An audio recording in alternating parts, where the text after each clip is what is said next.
ଭାଙ୍ଗିଗଲେ ଓଡ଼ିଶା ରାଜନୀତିର ଆଉ ଏକ ମହାଧୂମ। ନୀରବି ଗଲା ଏକଦା ବିଜେଡି ସରକାରର ବହୁ ଚର୍ଚ୍ଚିତ ତୁଣ୍ଡ।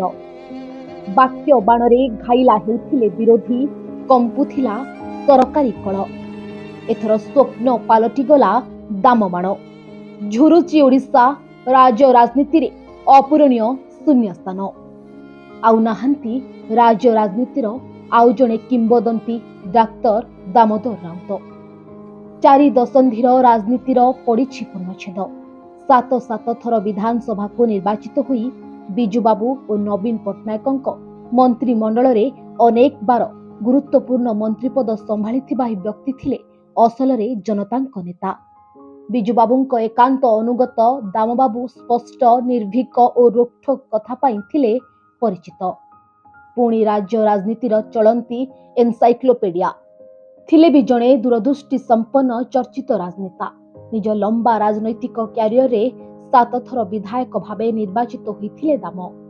1977 ମସିହାରେ ପ୍ରଥମ ଥର ପାଇଁ ବାଲିକୁଦା ଏରସମା ବିଧାନସଭା ନିର୍ବାଚନ ମଣ୍ଡଳୀରୁ ଜନତା ଦଳରୁ ବିଧାୟକ ଭାବେ ନିର୍ବାଚିତ ହୋଇଥିଲେ। ଜନତା ପାର୍ଟି ଟିକେଟରେ 1977ରୁ 1980 ମସିହା ପର୍ଯ୍ୟନ୍ତ ଏରସମାରୁ ନିର୍ବାଚିତ।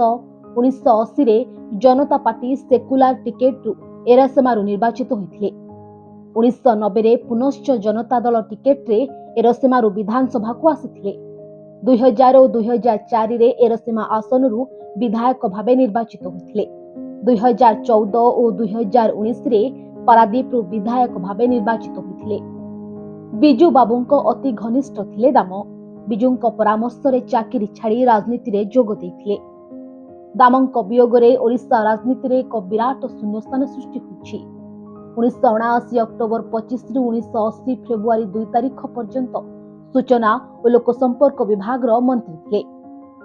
ପରେ ସୋସିଆଲ ୱେଲଫେୟାର ବିଭାଗ ସହିତ 1993ରୁ 95 ପର୍ଯ୍ୟନ୍ତ ପଞ୍ଚାୟତ ରାଜ ବିଭାଗର ମନ୍ତ୍ରୀ ଥିଲେ।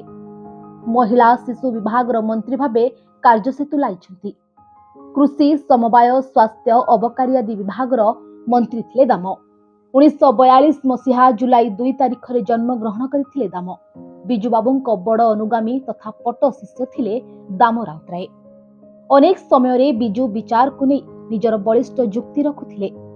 1979 ମସିହାରୁ 2017 ପର୍ଯ୍ୟନ୍ତ ଭିନ୍ନ ଭିନ୍ନ ସମୟରେ ଭିନ୍ନ ଭିନ୍ନ ସରକାରଙ୍କ ମନ୍ତ୍ରିମଣ୍ଡଳରେ ସେ ମନ୍ତ୍ରୀ ଭାବରେ କାର୍ଯ୍ୟ କରିଥିଲେ।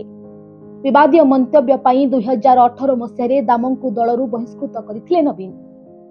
ଓମ୍ଫେଡ୍ ଓ ଓଡ଼ିଶା ରାଜ୍ୟ ସମବାୟ ବ୍ୟାଙ୍କରେ ଦୁର୍ନୀତି ହୋଇଥିବା ଅଭିଯୋଗ କରି ଦାମ ସରକାରଙ୍କୁ ଅଡୁଆରେ ପକାଇଥିଲେ।